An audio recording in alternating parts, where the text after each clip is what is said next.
Have you ever wanted to learn about politics, but never knew where to start?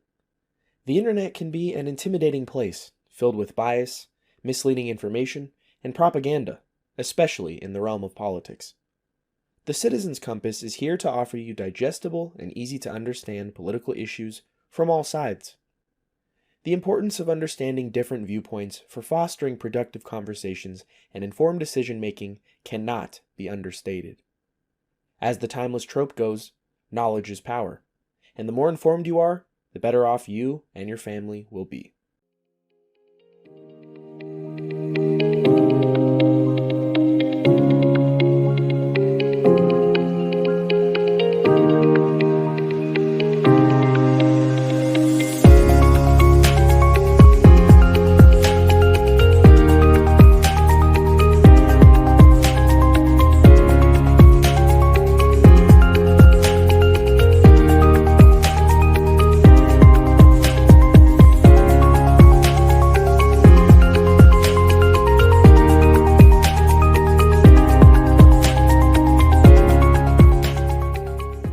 Most mass shootings are familial disputes, which account for about 2/3 of mass shootings, followed by gang violence.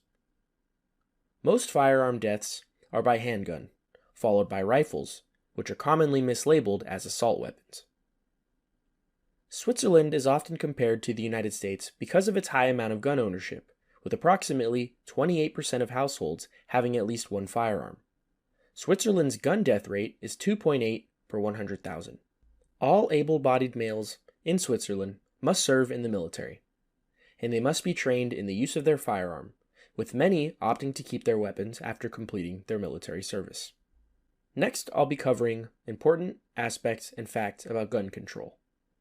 Most states have gun laws similar to the Second Amendment, which protects citizens' right to keep and bear arms, with only California, Maryland, Minnesota, New Jersey, and New York having stricter gun control laws. The most common gun control laws are the requiring of a gun license for ownership, criminal background checks, permits for open or concealed carry, assault weapon bans, high-capacity magazine bans, and mandatory waiting periods. More uncommon gun control measures include mental health records being included in background checks, red flag laws or extreme risk protection orders, also known as ERPOs, which allow family members, law enforcement, or other concerned parties to petition a court to temporarily remove firearms from individuals deemed to be a danger to themselves or others. The Brady Handgun Violence Prevention Act mandates federal background checks on firearm purchases from federally licensed dealers in the United States. This does not apply to private sales of firearms. Moving on to some gun control in the country of Germany. In Germany, gun ownership is highly regulated through the Weapons Act, or the Waffengesetz. Citizens must obtain a license to possess firearms, which requires a background check, proof of necessity, and passing a firearms proficiency test. Firearms ownership is generally restricted to hunting, sport shooting, and collectors. Self-defense is generally not considered a valid reason for owning firearms. Moving on to Italy. Italy has strict gun control laws under the Consolidated Law on Public Safety. I'm not even going to try to say that in Italian. Gun ownership requires a license, which is usually granted for specific purposes such as sport shooting, hunting, or professional use, like being a security guard. Background checks and mental health checks are required for obtaining a firearm license. Moving on to the United Kingdom. The United Kingdom has some of the strictest gun control laws in the world. The Firearms Act of 1968 and subsequent amendments regulate firearm possession. Firearm ownership is tightly restricted and requires a firearms certificate, or FAC, or a shotgun certificate, SGC. Handguns are generally banned, except in very limited circumstances. Moving on to the country of France. In France, firearms are also heavily regulated. Firearms ownership requires a license issued by the police, with background checks, mental health checks, and a genuine reason, like sport shooting, hunting, or collecting. Semi-automatic firearms and handguns are heavily restricted. Moving to Switzerland, Switzerland has a very unique approach to gun ownership, where firearm regulations are relatively permissive compared to their neighbors. Gun ownership is common due to the country's militia system, but it is still regulated through the Weapons Act. Background checks and a permit are required for purchasing firearms. Moving on to Japan. Japan has very strict gun control laws under the Firearm and Sword Control Law. Firearm possession is highly restricted and limited to very specific cases, such as hunting or sport shooting. The process to obtain a firearm license is rigorous, involving extensive background checks, mental health evaluations, and proficiency tests. In China has extremely stringent gun control laws as well.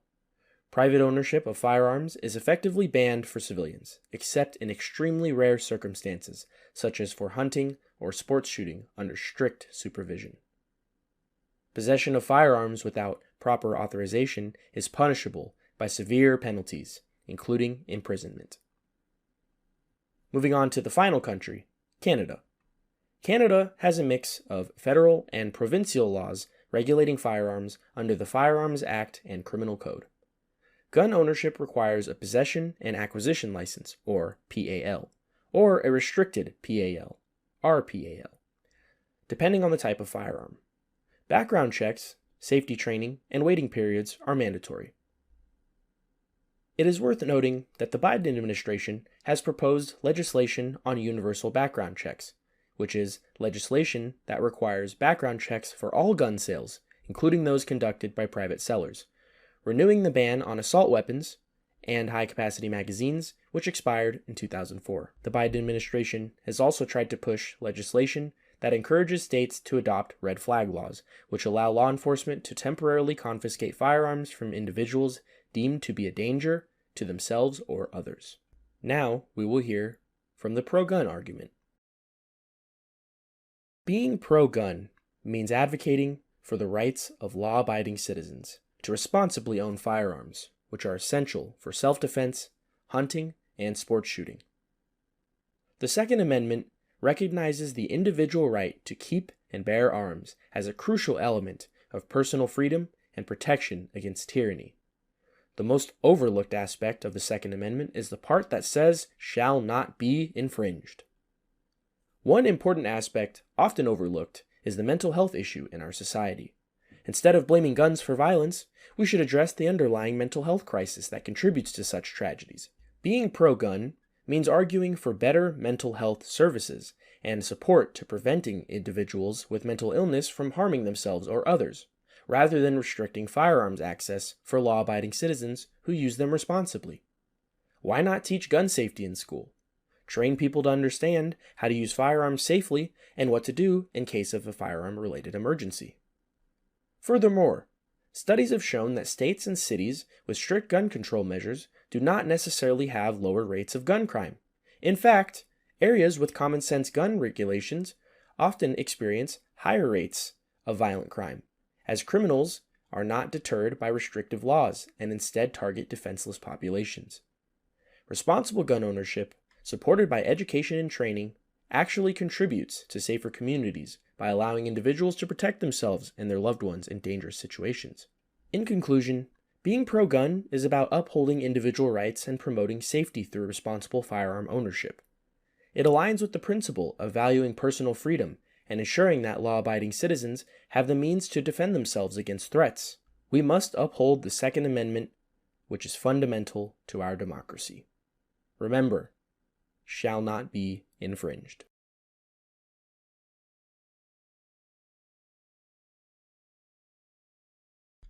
Supporting common sense gun regulation means advocating for measures that can help reduce gun violence while respecting the rights of responsible gun owners.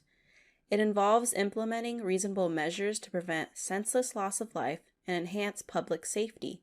States and cities with effective gun regulations have demonstrated lower rates of gun-related deaths and injuries. Measures such as requiring universal background checks for all gun sales, closing loopholes that allow dangerous individuals to acquire firearms without proper screening, and implementing red flag laws that temporarily restrict access to firearms for individuals deemed a threat to themselves or others have shown effectiveness in saving lives and preventing tragedies. Addressing the mental health crisis is also critical in conjunction with gun regulation. Providing mental health services and support can help identify individuals at risk of harming themselves or others, ensuring they receive necessary intervention and support. This approach respects the right of responsible gun owners while promoting public safety by keeping firearms out of the hands of those who pose a danger to themselves or others. Advocating for gun regulation is about promoting responsible gun ownership and preventing firearms from falling into the wrong hands. Measures such as safe storage requirements and mandatory reporting of lost or stolen firearms can reduce gun theft and illegal trafficking, contributing further to community safety.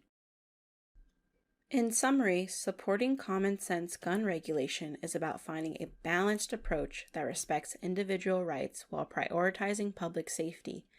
It seeks to safeguard communities and prevent unnecessary loss of life due to gun violence through thoughtful, evidence-based policies. I, for one, am anti-gun, and this is what it means to be anti-gun. I oppose widespread gun ownership, which means that I advocate for measures that limit access to firearms in order to reduce gun violence and protect public safety. The prevalence of firearms, especially in the hands of individuals suffering from mental illness, contributes to tragic incidents of mass shootings and other forms of gun violence. Heavily restricting or even forbidding access to firearms through comprehensive background checks, waiting periods, and stringent licensing requirements, like only requiring them for hunting or sports shooting or collecting, does prevent gun-related injuries or deaths, and it saves lives. Areas with stricter gun control laws tend to have lower rates of gun-related deaths and injuries. Measures such as banning assault weapons and high-capacity magazines are great first steps in reducing the lethality of mass shootings, limiting the devastation caused by gun violence in our communities. The right to life should not be overshadowed by the unrestricted proliferation of firearms. Intentionally limiting access to firearms seeks to protect the fundamental right of individuals to live without fear of gun violence. Being anti-gun means opposing the unnecessary loss of lives due to preventable gun violence, and it supports creating a society where every individual can live safely and freely. In the end, advocating for anti-gun measures reflects a commitment to public safety and the well-being of communities. It seeks to prevent tragedies and create a society where individuals can thrive without the constant threat of gun violence. Some important follow-up information to know is it is vital to remember that most people are either pro-gun or pro-regulation. The anti-gun crowd is extreme and not very popular. There is a growing emphasis on treating gun violence as a public health issue. Efforts include research on the causes of gun violence, prevention strategies, and the impact of gun laws on public safety. This approach aims to reduce the number of gun-related deaths through evidence-based policies and community interventions. To summarize this episode, the pro-gun crowd believes in the absolute protection of firearm ownership provided by the Second Amendment. The pro-regulation crowd supports the right for Americans to own certain firearms if conditions are met, such as criminal-free ownership and regulation of types of firearms owned. The anti-gun crowd does not believe in private citizens owning firearms whatsoever, unless in very strict conditions like sports shooting, collecting, and hunting. Thank you for tuning in to this episode of The Citizen's Compass. With all political discussions, it is vital to remember to exercise empathy, sensitivity, and most importantly, good faith debating. Remember, there is nothing wrong with establishing a position and defending it as long as you do so respectfully. Make sure that you come to conclusions on your own. Until next time, free and independent thinking is key, and knowledge is power.